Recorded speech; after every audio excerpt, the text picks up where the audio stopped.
Live from Washington, D.C., this is Balance of Power with Joe Mathieu and Kailey Leinz. The family conversation just got a little more complicated. Welcome to the Wednesday edition as President Trump prepares to meet behind doors with Senate Republicans, still reeling from the president's decision to cancel a housing bill signing ceremony set to help both parties earlier today. I'm Joe Mathieu alongside Kailey Leinz in Washington. Kailey, the president just left the White House. He's on his way now. All of this because he's upset that there are not enough votes to pass the Save America Act. Yeah, he doesn't intend to sign, he says, any other legislation until Congress has passed that voter ID law that would require proof of citizenship to vote. It would also restrict mail-in ballots, restrict transgender athletes in women's sports.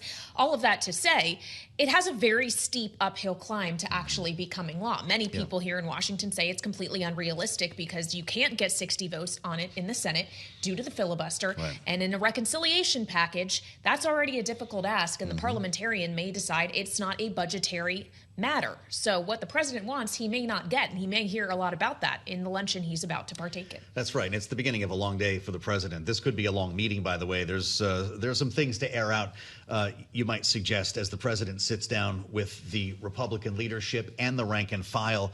When he gets back to the White House a couple hours later, he's got to meet with the Secretary General of NATO, and then tonight the big MAGA rally on the Mall. Yeah, it's a very packed calendar for the president today. Mark Rutte, of course, has his own challenges ahead of him as he tries to navigate not just the situation between Russia and Ukraine and solidifying U.S. support for that Ukraine and for the wider alliance, but also this notion of the U.S. withdrawing troops from NATO countries, I would imagine, is going to be very high on the agenda. Well, I should say so. There's a lot to talk. This is a big day in Washington. Yeah, it's also post-primary day in New York and other states, too. We'll dig through some of these races as Republicans declare the mayor of New York to be the new leader of the Democrat Party. All right, so we got a lot ahead, obviously, but we begin, as always, with a check on the markets. And to do so, we turn to Amy Morris here in Washington. Hey, Amy.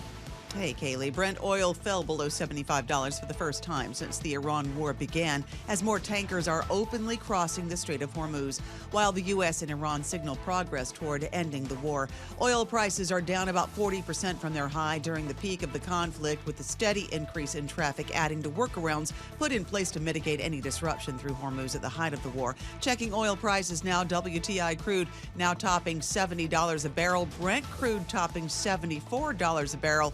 Still less than $75 a barrel. We do check markets for you all day long here at Bloomberg. The S&P 500 up about 0.25%, NASDAQ up 0.2%, the Dow up 0.75%, the 10-year Treasury yield at 4.4%, the 2-year yield at 4.15%. SpaceX sold $25 billion of investment-grade bonds, replacing costly debt that had helped finance Elon Musk's 2022 acquisition of X and expensive loans and bonds issued by XAI. SpaceX must now prove it can balance its different business models and eventually turn its AI business into a boon.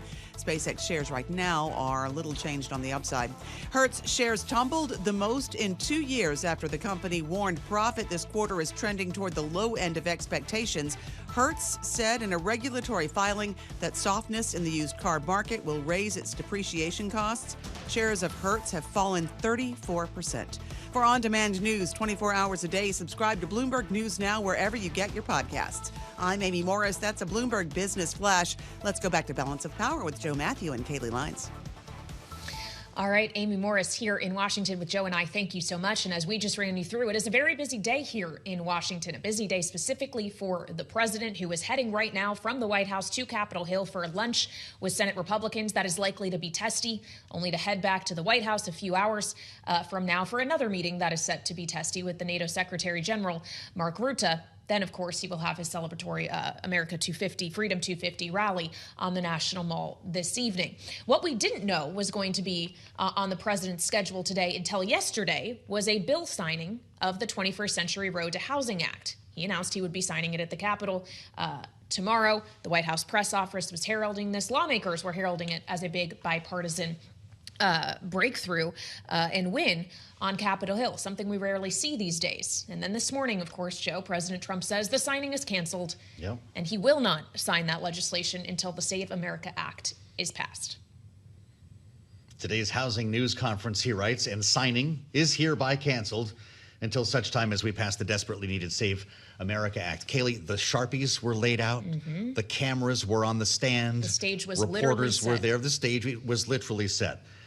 The leaders were at the altar. It's not often, if ever, we've heard of something like this happening, and that doesn't mean that the bill dies here, right? If he doesn't do anything for 10 days, it becomes law, and he's not threatening to veto it. But this really adds to the angst on Capitol Hill. And we start there with Tyler Kendall, who's on the north lawn of the White House right now. The president's motorcade just passed behind her as he makes his way up to the Hill. What was the motivator here, Tyler? We had a ceremony set. Did something happen this morning that changed the president's mind?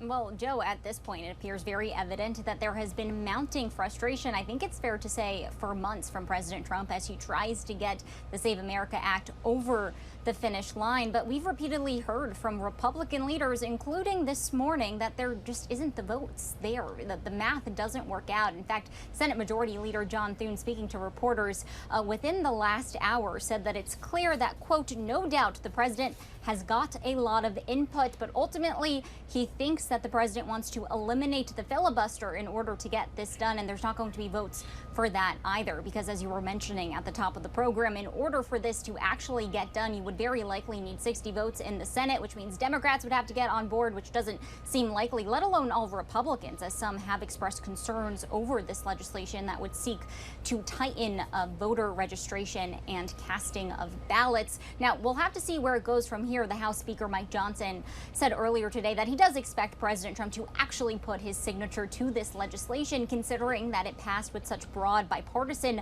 support. It was highly anticipated. And this is an issue, Joe and Kailey, that we know both parties are trying to stake their claim to when it comes to affordability as we get closer to November. Well, of course, the president has cast some doubt on that affordability narrative and suggested that this bill, ultimately this housing bill that lawmakers are so celebrating, is insignificant. So what does this reveal, Tyler, about the president's priorities ahead of November, as he's obviously about to go meet with lawmakers whose priorities may look slightly different? That's a really good point. And we can say just on the housing bill quickly, industry analysts have told us that there is this potential that this bill would have at least a delayed or a muted impact. One, because it doesn't include any new funding that we know many advocates in the industry wanted to see. And it's harder for the federal government to streamline regulations if they're coming from the local level. But it is very clear that Republicans want to focus in on an economic message, as affordability remains the top concern for American voters. And we saw President Trump nod to that yesterday, of course, visiting the critical battleground state of Pennsylvania for the 5th time so far this second term. But President Trump has really been pushing, of course, his foreign policy agenda. And perhaps that could be another instance where we see some tension on Capitol Hill later today after that rare rebuke from the Senate passing after 10 times of voting that war powers resolution that seeks to rein in and curb President Trump when it comes to the conflict in Iran. This is another instance where the White House has dismissed this. Of course, the vote is largely symbolic, and the White House has chalked it up to essentially an accounting error here because two senators, Mitch McConnell and Dave McCormick, weren't there, and that's ultimately what ended up tipping the voting in favor against President Trump. So definitely some heated exchanges that we're expecting later today, though also, of course, perhaps it could be a rallying moment. We'll have to see where it ultimately goes from here. To be a fly on the wall. He should be rolling up just about now to the carriage entrance, Tyler. I've got to ask you about his nighttime plans, though. Big MAGA rally on the National Mall, 8:30 p.m. This was originally supposed to be a concert with the likes of Martina McBride, Bret Michaels, the Commodores, Milli Vanilli, all of whom canceled when they came to learn that this was a political event. So the president will be there this evening. Lee Greenwood, I guess, is going to be singing to us. But what's the point of this whole rally when we're in the District of Columbia if this is a campaign-style event? Well, Joe, at this point, it's supposed to kick off the 250th anniversary celebrations that we know that this White House has been really gearing up for. It coincides with the National State Fair, where we're seeing all these different states come to the nation's capital and tout some of the key priorities of of their states as part of this. Some states have chosen not to participate, which is another matter in and of itself. But we are expecting President Trump to really use this as a campaign-style address to the American people. We'll have to see where he ultimately goes from here, because yesterday in his Pennsylvania address, we saw him hit on multiple topics, and he's going to be fresh off of his meeting at the White House with the NATO Secretary General Mark Rutte. So I would expect some foreign policy to probably come into his remarks tonight, since it will be likely top of mind. And President Trump's, as he calls it, America First agenda is going to be very much at the forefront of that conversation amid what has been his intense criticism of the NATO alliance. All right, Bloomberg's Tyler Kendall live at the White House. Thank you so much. So perhaps it is foreign policy that will be top of mind for the president this evening, but top of mind right now, it likely is legislation on Capitol Hill that he would like to see pass. He's walking into a meeting now with Senate Republicans. He's going to be attending lunch. You see him for our audience on Bloomberg TV. He is walking right next to the Senate Majority Leader, John Thune, whose job has been made very difficult by the demands and frequent surprises of the president. It seems like the president is talking. Let's listen in. Very powerful. It's going very, very well.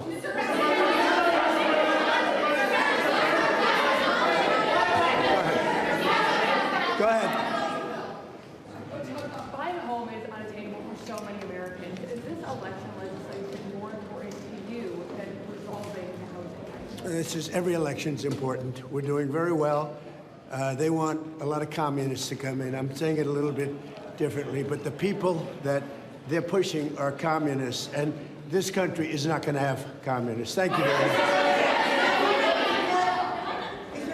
All right, there you have it. President Trump was just asked there about the prioritizing of election-related legislation over affordability legislation, and you just heard his answer. And clearly, Joe, he had already made that clear earlier today when he said he wouldn't be signing this housing affordability bill. Instead, wants to see the Save America Act passed. Of course, no communists were involved. They're self-described socialist Democrats, 3 of whom won with the backing of Mayor Mamdani last evening, which has created a new narrative for Republicans to seize on. Not surprising to hear him make those remarks, but just imagine what's going through John Thune's head right now. As you pointed out, this is someone who's had the rug pulled out from under him by this president multiple times. And now they're going behind closed doors. Yeah, he has said publicly, repeatedly, that the votes are not there for the Save America Act or to kill the filibuster in order to get the Save America Act done. So how much will he be reiterating a message we've been hearing for months again today? And of course, what might the president say in return about doing it through other means like Reconciliation 3.0? So on that note, we turn to Jonathan Tamari, who covers Congress for us through Bloomberg Government, where he's a senior Washington reporter. So Jonathan, we heard the House Speaker Mike Johnson say Reconciliation 3.0 is how you get this done. We're going to pursue it in the House. What is the likelihood that that effort can be successful, that this even will be considered a budgetary matter? It seems very unlikely, to be honest with you. I mean, there's a very tenuous budget connection, and as you know, reconciliation bills have to be fiscally related, so the connection there is very tenuous. Even if it was somehow added to the package and ruled in order, there's a lot of obstacles. Remember, it took Republicans 6 months last year to pass their tax cuts, which is something that really united the party. They're talking about trying to do a third reconciliation bill here within a matter of 2 to 3 months on a topic that divides a lot of the party, that the president obviously is not fully bought in on this process because he keeps undercutting Republicans here on the Hill. So I think the odds are extremely long that they get another reconciliation bill done this year before Election Day. So what's the point of this meeting then? Is this simply an airing of grievances, as Mike Dorning put it earlier? This is a Festivus for the rest of us? Or could there be an agreement when lawmakers leave the room today with Donald Trump on any number of things, including extending FISA 702? Well, I think you never rule anything out with the president. You know that he loves to come out and announce big deals and agreements. But I think most likely it is the former. It is an airing of the grievances of the president expressing his frustration that a Republican majority is not moving a bill that he sees as a priority. And Republicans have made it clear that they think he's undercutting their priorities and particularly undercutting their efforts to hold on to their majorities in the Senate and the House. That they're here, they want to talk about affordability. John Thune all week has been trying to talk about affordability and talk about this housing bill as an example of what they're doing for regular Americans. And here the president has stepped all over it. So I think both sides are going to have some grievances. It seems unlikely that they'll come to a deal today, but you obviously never know with the president. Well, so I wonder, Jonathan, if you expect that we'll hear from senators about what happened in the room today and who you would expect to be most vocal inside the room and out of it, as we consider, for example, the 4 senators who were willing to vote against the president on the war powers resolution last night. Yeah, I think the question of who's vocal in the room and out is going to be slightly different. I think that some senators might feel more comfortable speaking up in private and might not say that as publicly. I think some of those senators who have already lost their reelection bids or who are retiring and have nothing to lose will be more clear, and they have been more clear going into the election. Senator John Cornyn, who of course Trump endorsed against in Texas and who lost his primary, said that he plans to ask the president, whether he really cares about the midterms, that he plans to tell him that some of these actions that he's doing are hurting Republicans' chances of holding their majority. So he's somebody who I think will feel more comfortable speaking out. I think a lot of other comments will probably be kept in the room or attempted to be kept in the room because still most Republicans don't want to cross the president in public, as frustrated as they are. But Thune wants other people to speak up. He says, I've delivered the message, and I need other people to make it clear. It's not just me making this up, that is kind of where the conference is. Boy, they do have a lot on the menu that they could be talking about here, Jonathan Tamari. It's kind of incredible to think of how long the list has gotten. But if we're moving beyond things like the anti-weaponization fund and the matter of Bill Pulte, I suspect will still come up here. Will there be a conversation about the president supporting candidates on the midterm trail? I think that it's more likely to focus on legislation. I think that Republicans realize the president is going to endorse who he wants to endorse. And I think that many, if not all of the biggest Republican primaries have passed where there's real challenges. I think they're mostly focused on things like affordability, the housing bill, FISA legislation, the head of the Office of National Intelligence are the things that I think you're going to hear from senators more specifically today. I think that's probably enough. Jonathan, thank you. Reporting for Bloomberg Government live on Capitol Hill, Jonathan Tamari. We appreciate it, sir, as we add the voice of a Republican member of the House Conference, Mike Lawler, from the 17th District of New York. Mr. Salt is back with us live here on Bloomberg TV and radio. And Congressman, it's good to have you back. Thanks for joining. I'm trying to tamp down the noise and get to the actual news here for our audience. Is the fact that the president is not suggesting a veto here only means that we've canceled a ceremony and that voters and investors can count on this bill becoming law within the next 10 days? Yeah, I think this bill is going to become law. I think there are major wins in here for the American people. Housing is one of the biggest issues that we can tackle as a country when it comes to the issue of affordability. Most people's wealth is invested in their home. The average age of a first-time home buyer is 40 years old. We are 8 million units underbuilt nationwide. And obviously during the Biden administration, we saw the 30-year fixed interest mortgage rate reach 30-year record highs. So, we are working to address housing in a bipartisan way. I mean, overwhelming bipartisan majorities in both the House and the Senate. Obviously, the president and the Senate Republican conference have some issues they need to work through.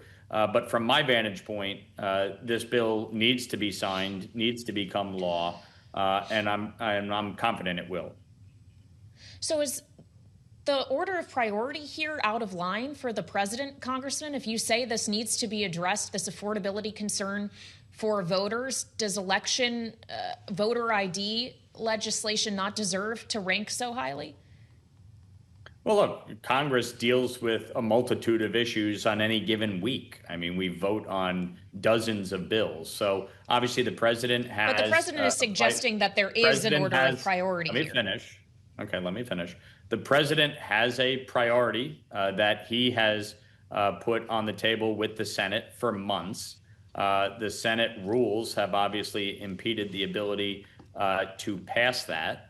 And that's, for the Senate and the president to work out. And that's why they're meeting today. But fundamentally, to me, getting this housing bill passed and signed into law has been a priority. I've been leading in this effort since coming to Congress. 6 of my bills were part of the final package of the larger housing plan.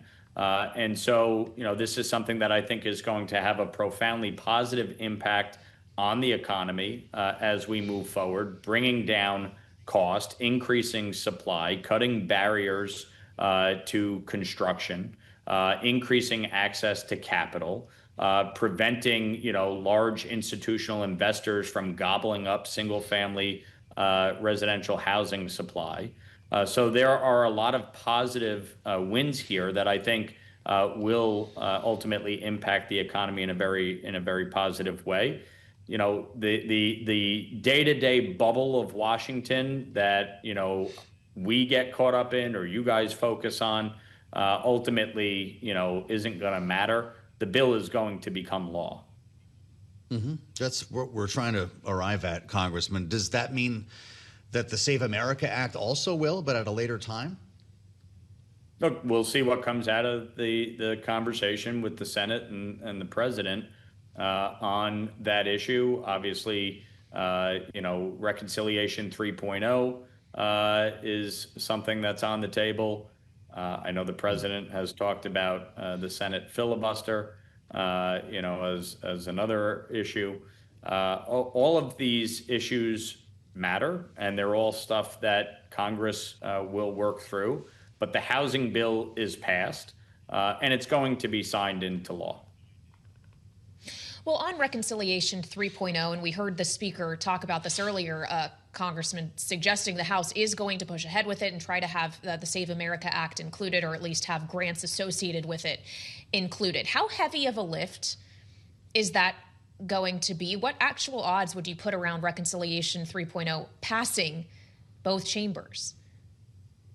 Well, look, I think a big part of this is defining what is in it, addressing a supplemental for the military, dealing with waste, fraud, and abuse within the federal government, addressing housing, healthcare, energy are critical. Those are discussions that are underway, and we will see what ultimately would be in a proposed package and whether or not that can garner the support within the House and the Senate, and certainly in a time frame that we're operating on before the midterms, or whether this is something that would be looked at after.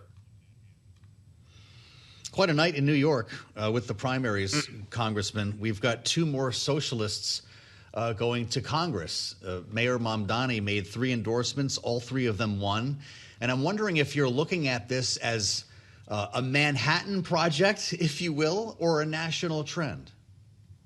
Look, I think if you go back to Bernie Sanders' campaign in 2016 through today, the Democratic Party has shifted towards Bernie Sanders. And the issues that he ran on are very much the mainstream platform of the Democratic Party today. And when you look at Zohran Mamdani's election last November, and subsequently these primary elections, not just in New York, but in Maine, in California, what's happening in Michigan, in New Jersey, Democratic Socialists are winning. They are capturing the base of the party and the momentum, and it very much is clear that Hakeem Jeffries has no ability to control the conference or the party. Neither does Chuck Schumer, for that matter. And that Zohran Mamdani, along with AOC and Bernie Sanders, very much are in control, not just of the message, but in terms of the electorate of the Democratic Party. And so I think this is a much bigger issue than Democrats want to let on. I think most of them are petrified of losing these primaries. Jeffries effectively cut a deal with Mamdani to avoid a primary of his own yesterday, but pretty much threw everybody else under the bus as sacrificial lambs. And I think it is extremely destructive. And every Democrat running in a competitive district, including in mine, is going to have to answer for it, because you can't just say, oh, that's not me. If you win, you're empowering these crazy people, and that's a big problem. Well, is it really fair to put your opponent, who you now know will be Kate Conley, in the same bucket as people who are self-proclaimed democratic socialists, the likes of AOC and Bernie Sanders? This is a more moderate individual, is it not? Why not? You guys have spent 10 years putting Republicans in every bucket with the president. They have to answer for the positions of their party. And the fact is, if they win, and they get control of the majority, these people are going to be driving the policy agenda. And so, yes, they do have to answer for it. And yes, they do have to say where they stand on it. And yes, they do have to say whether or not they agree with Zohran Mamdani and whether or not they agree with these socialist candidates being at the forefront of policy in Washington and in Albany. It wasn't just the 3 congressional seats yesterday. You had numerous incumbent state legislators taken out by socialist Democrats running to be in the state Senate and in the state Assembly. And no, my opponent is not a moderate.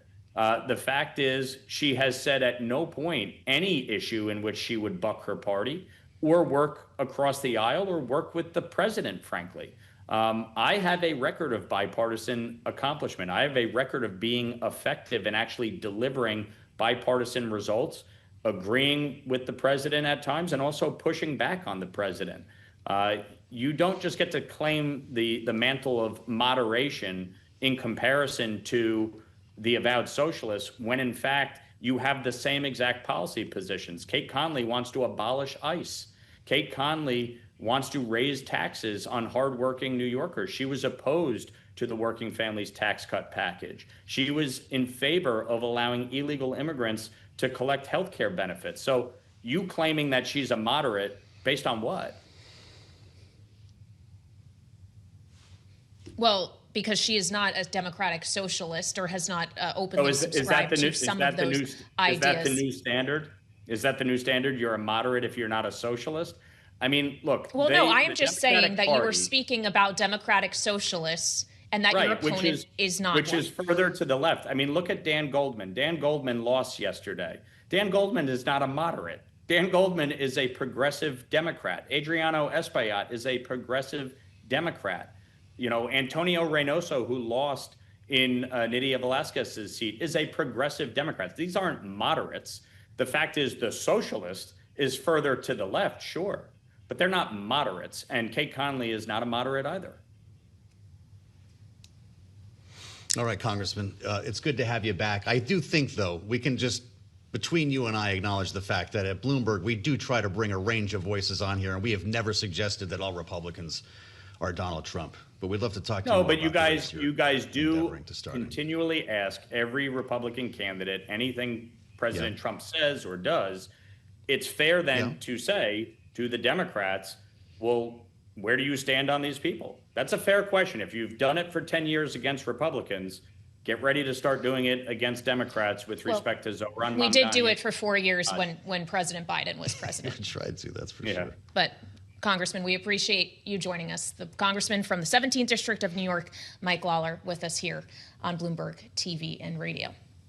All right, let's talk to both a Democrat and a Republican at the same time, shall we, Joe? You said it. We've got a political panel and a good one for you here. Roger Fisk has been listening, of course, our Democratic strategist, former aide to President Obama, senior advisor, Burway Group, and Rosemary Becchi has had an ear on our conversation as well, partner at Brownstein, Hyatt, our Republican strategist. It's great to have you both with us. We were going to get to some other topics here, but this is pretty hot right now. We may as well stick with it. Roger, I'll start with you. You heard everything that the congressman said, and Republicans are painting a picture here of a wild left socialist wing of the Democratic Party that's sweeping the nation. Is what happened in downtown Manhattan going to take place coast to coast? Well, the difference is that what the congressman was positing was putting Mamdani into the presidency is essentially what he was doing. Mm-hmm. When, in fact, what you all have been doing for 10 years is asking Republicans to respond to what President Trump did. No Democrat running in Oregon or Florida is beholden to whatever the mayor of New York or the mayor of any other place said. So that I found that to be kind of a flawed premise of how he was going about things. But I do think you can imagine the editing suites right now. Last time I was here was right after the "I don't care about inflation" comment. So I want to be fair. You could just picture the editing suites of the negative ads about the president being made, and you can splice together a very effective negative ad from some of the victory speeches of these folks who won the primaries last night. So it's going to be difficult for folks in every other district than where they're at. And back on the congressman's point about his opponent as well, that's what you're going to see is them trying to take essentially a square peg and shove it into a round hole and say that no matter who you are, no matter where you're running, no matter what you're running for, I'm going to try to force you to go up or down on this Mamdani question. And I get that, but I think any agile politician would see that for what it is and adjust accordingly and not get bogged down in comparing themselves to some mayor that in many cases is thousands of miles from wherever they are an elected official. Well, so Rosemary, I would love your take here because the congressman did make a fair point that often elected officials or those running for elected office have to answer for whoever it is at the top of their party. That is the case for President Trump, and it was the case when Joe Biden was president and historically for generations before that. Is there a fair equation, though, to make right now between what the Republican Party is to MAGA and what democratic socialism currently is to the wider Democratic Party? Is it really as powerful a force? So I think what the congressman was trying to say, and I think the point that's trying to be made is when you elect these ultra progressive, factions or even ultra conservative fractions, they influence, right, the party, and they influence legislation, and they are part of the process.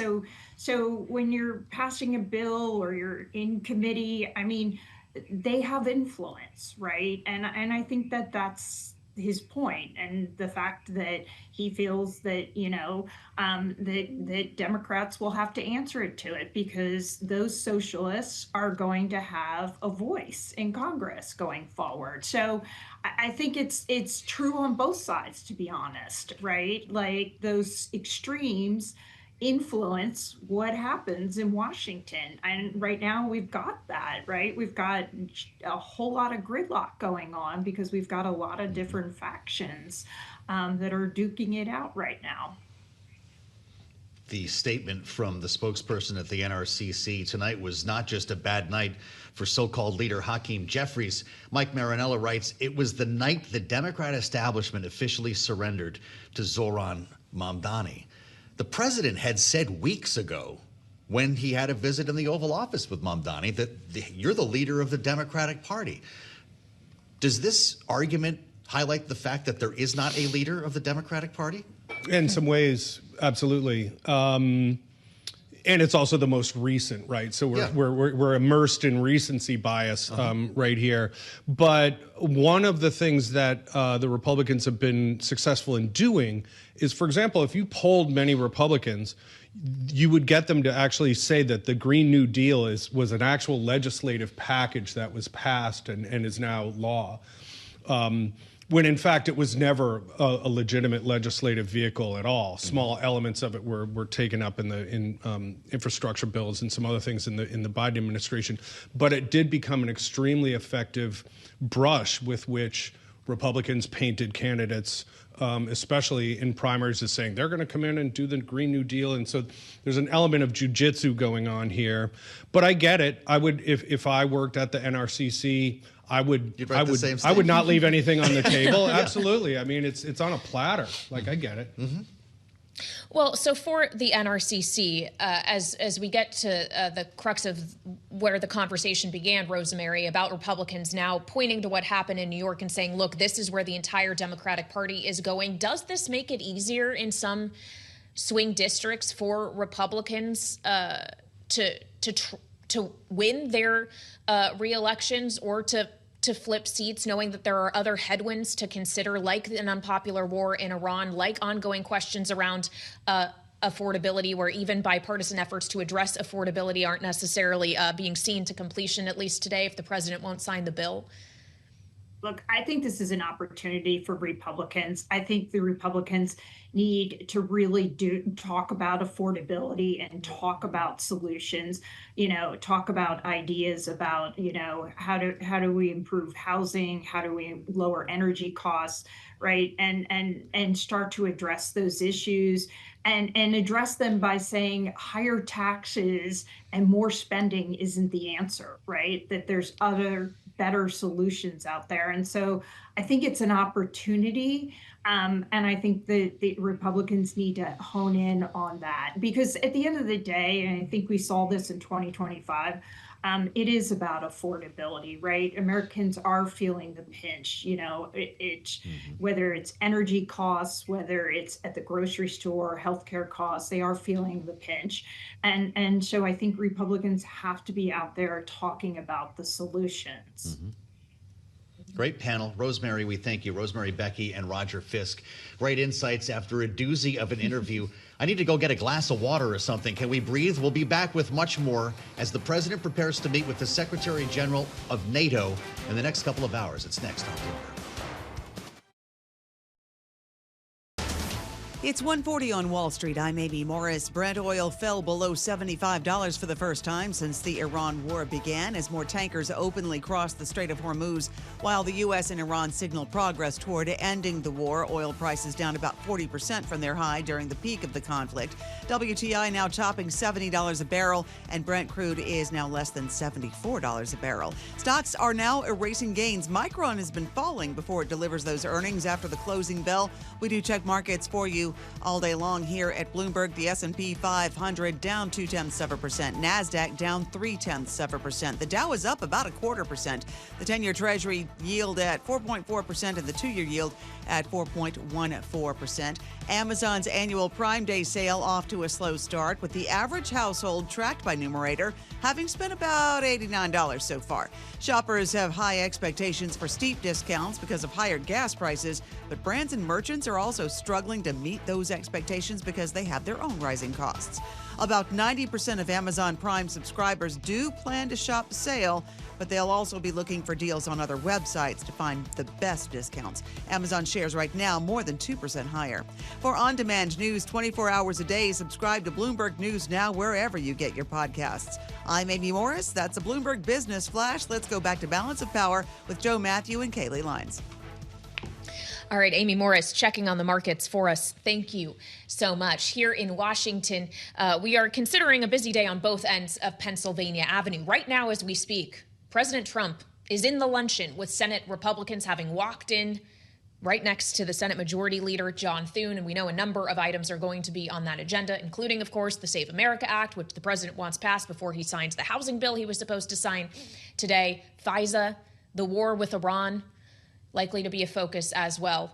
And once he's through all of that, he's going to head back to the White House, where he will be meeting, scheduled to be at 3:30 p.m., but we'll see how on time that is, with the Secretary General of NATO, Mark Rutte. And on that agenda, of course, the war between Russia and Ukraine and questions around the U.S.'s commitment to the alliance, and specifically the troops that the U.S. currently has committed to NATO countries in Europe, and whether or not they will be moved around or withdrawn completely. A lot of contentious meetings for him potentially today. Yep. Unclear if this will be or not, but it's going to be a big ask for Mark Rutte to square the circle on all of this. The president was talking about NATO and what he believes is our troubled past just yesterday in the Oval Office. Listen. We have been a great member of NATO, in many ways, certainly the predominant member. The numbers that we spend are so crazy on NATO, and they weren't there for us. We spend all of this money, and then when we want to maybe have help on small stuff, this is small time. This is not the big one. This is small potatoes. They say no, would rather not help. Stupid thing to say. We'll see what they say today, as we're joined now by Jennifer Dlouhy, Bloomberg News White House correspondent, has just come out to the North Lawn to spend some time with us. Jen, it's great to see you. What's going to happen inside this meeting, and will there be cameras allowed inside? the million-dollar question always here at the White House. Yeah. Right now it's technically closed press on the president's public schedule. We'll see if it opens up. That often happens. It's not clear whether we're going to see fireworks either. Clearly, the Secretary General of NATO is coming here on a mission to continue to build and foster, his already really warm relations with the president, maybe to diffuse some of the tensions that you just saw in that clip of the president yesterday. President Trump has been extremely critical in recent weeks and months about, what he complains as a lack of support from NATO allies during the war with Iran. He says, they didn't allow use of military bases to support the operation in Iran. He complains that they didn't help open the Strait of Hormuz by force. And now the U.S. has launched a review of essentially its European military assets, its support for NATO that is causing a lot of heartache and heartburn for European allies who are bracing for potentially deep cuts. So Rutte's coming here with a mission, I think, to head some of that off, to try to speak directly to what he considers a friend in President Trump and encourage him to continue support for the alliance, but also continue support for Ukraine through military sales, et cetera. Well, and Jen, remind us how much of that is really at the president's discretion and his administration's discretion alone. How much, when it comes to NATO, is actually a decision-making that has to run through Congress? Well, full withdrawal is obviously not something that he can do independently. But, the president can make life hard for NATO allies. He certainly can pull down a good deal of the U.S. posture overseas. And this military review that Defense Secretary Pete Hegseth has embarked on, which will take 6 months, is setting the stage for some potentially serious cuts. So that's what is causing a fair amount of concern right now. Even if the president can't do everything he might want to do to retaliate or constrain NATO, he can still make life difficult for allies overseas. All right, Jennifer Dlouhy, Bloomberg News White House correspondent on the North Lawn for us today. Jen, thank you so much. And for more, as we continue this conversation, we turn to a former U.S. ambassador to NATO. Ambassador Ivo Daalder is with us now, senior fellow at the Harvard Belfer Center, having served in that role in the ambassador role under President Obama. Ambassador, welcome back to Bloomberg TV and radio. I wonder how easy or difficult you expect this meeting to be for Mark Rutte specifically, who has in the past had a very warm relationship with President Trump. I would remind our audience that he once referred to him as daddy. And I just wonder how warm you expect this to be today. I think on a personal level, the president and the secretary general get on very well. And as President Trump said, people who like me, I like people who like me. Mr. Rutte has done whatever he can to demonstrate that he likes President Trump. He's gone bent over backwards. He has, for many European leaders, gone too far in doing so. But he doesn't have a political constituency other than those leaders who are also interested in keeping the United States on board. But it's not just about this meeting. It really is about the nature and the way in this that this alliance is going to move forward.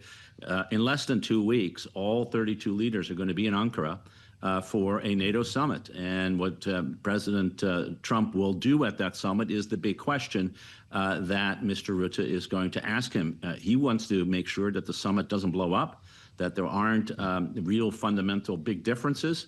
We saw in the G7 that it worked pretty well, and hopefully it will work well in Ankara as well. But there's some really serious issues that the president will want to raise, and frankly, that the Europeans are raising. How do we define the summit blowing up, Ambassador? I know that Pete Hegseth has announced this extended review of U.S. forces across Europe. President's taken 5,000 troops out of Germany. Are these the kind of ideas that could blow up a NATO summit? Well, that could be. The president could walk out. Whether he can legally withdraw from NATO is, in fact, a constitutional question that hasn't been answered. But he can certainly tell the NATO leaders that, as president, he's not particularly prepared to defend them, which is pretty much the same thing. So that's what blowing up means. But even if that doesn't happen, and I don't think that's going to happen, there are some serious issues that are on the table. Not only the 5,000 troops out of Germany that you mentioned, I think much more worrisome was the announcement a few weeks ago that the United States will not contribute to what is called the NATO force model. Those are the forces that are going to be available in 10, 30, and 300 days in case of a major conflict. And the U.S. is significantly reducing its commitment, particularly of air power, a number of air wings, a number of airplanes that are dedicated to that mission are going to be cut by a third. The number of refuelers, those are the aircraft that refuel in the air, bombers and fighters and the like, are going to be cut by half. The intelligence and surveillance systems that the United States almost uniquely possesses are going to be cut as well. And so rather, instead of doing this in a slow and methodical way as Europe builds up, the U.S. can reduce its capability, which is something that everyone in Europe wants to do. The U.S. has now announced they're going to do it immediately. If tomorrow there's a war, those forces that were available 4 weeks ago would not be available today. That is a major, major decision, which suggests that the United States is disengaging from Europe, or at least less engaged in Europe than it has been any time in the last 76 years. Well, and of course, that's an important consideration for wars of the future, potentially. But what about the war of the present on the European continent, Ambassador, as we consider the current state of play between Russia and Ukraine, where we actually have seen Ukrainian advances, seen successful Ukrainian attacks on Moscow, for example? Do you sense that there is a tide shifting there and that the president may actually want to ride a winning Ukrainian tide, a Ukrainian wave, more so than he previously seemed that he had a desire to do? Well, wouldn't that be nice? That would be certainly a shift, but the president, consistency is not necessarily high on the agenda. So I think the idea of him supporting a winning ticket is perhaps attractive. And you're right. The military balance inside Ukraine and in this war is slowly but surely shifting because of two fundamental changes. Number one is that the Russians are running out of manpower. Believe it or not, they're 4 times bigger in terms of personnel than the Ukrainians, but they haven't mobilized the country because Vladimir Putin is not at war with Ukraine. He is engaged in a, quote, special military operation. He doesn't want to mobilize because that would undermine his domestic support for this war. And as a result, he's been paying a lot of people to go to the front, and the number of casualties that are now suffering on the front line by the Russians are higher than the number of troops that are being replaced each month.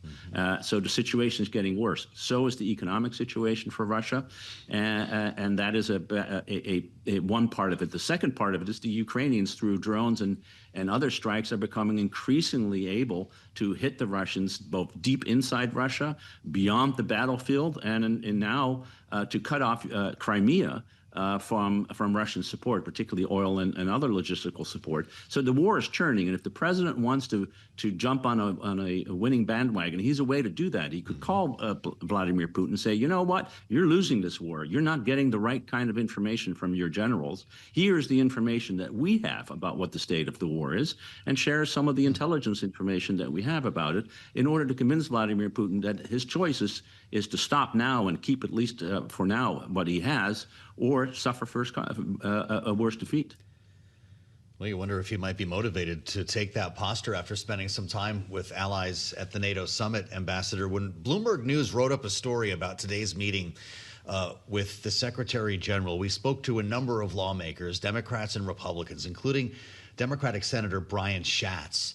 And his comment jumps off the page. This president, he said, is uniquely misaligned with the Western world, and I'm not sure that's fixable with a White House visit. Do you agree? Yeah, I think there's a major breach in the relationship between Europe and the United States. I think this is the worst crisis among many crises that have been there for the last 80 years. This is by far the worst. Europeans are distrustful of the United States. Only 11% of European publics now think that the United States is an ally. That is astonishing when you think about it. More see the United States as a rival than as a friend or a partner. Those are very worrisome signs. And the same is true for Washington, which is now basically decided that because the Europeans weren't willing to support the United States in a war on which they were neither consulted nor thought was necessary, for conclusions that, by the way, they were right on, that therefore there is no value to NATO. That's what the Secretary of State is saying. That's what the Secretary of Defense is saying. It's what the President is saying. So under those circumstances, yes, we are in a misalignment. That's a nice way of putting it. We are in a deep crisis in this alliance, and it's not going to be fixed by one visit. It's frankly not going to be fixed by one summit, and it may not even be fixed by a change in administration. Wow. In our final moment, Ambassador, do you think it could have been fixed by European allies being more willing to intervene in the Strait of Hormuz? No, I don't really think so. I think if the Europeans had supported the United States, we would have still been where we are, which is that the United States way overestimated its own military power and way underestimated the capacity of the Iranians to resist in this situation. So I think we would have been in the same place, except that the U.S. would continue to blame the Europeans for a mistake that the United States made, which was to start this war from the beginning. Really appreciate the time, Ambassador, ahead of Donald Trump's meeting with the NATO Secretary General Ivo Daalder, former U.S. ambassador to NATO in the Obama administration. Thanks for being back with us on Bloomberg TV and radio. Kailey, we're seeing real destruction here in the markets, turning not only below our highs of the day, but in fact negative in terms of the S&P 500, now down 12 points, the NASDAQ down almost 100. Fractions, but still lower. And look at Bitcoin. Unbelievable. We've got a 59 handle. Yeah, we've broken below $60,000. This is the lowest level since going back before the election, September of 2024. Yeah. That entire post-election bounce has been erased. So we'll continue to follow that for you here on Bloomberg TV and radio. This is Balance of Power.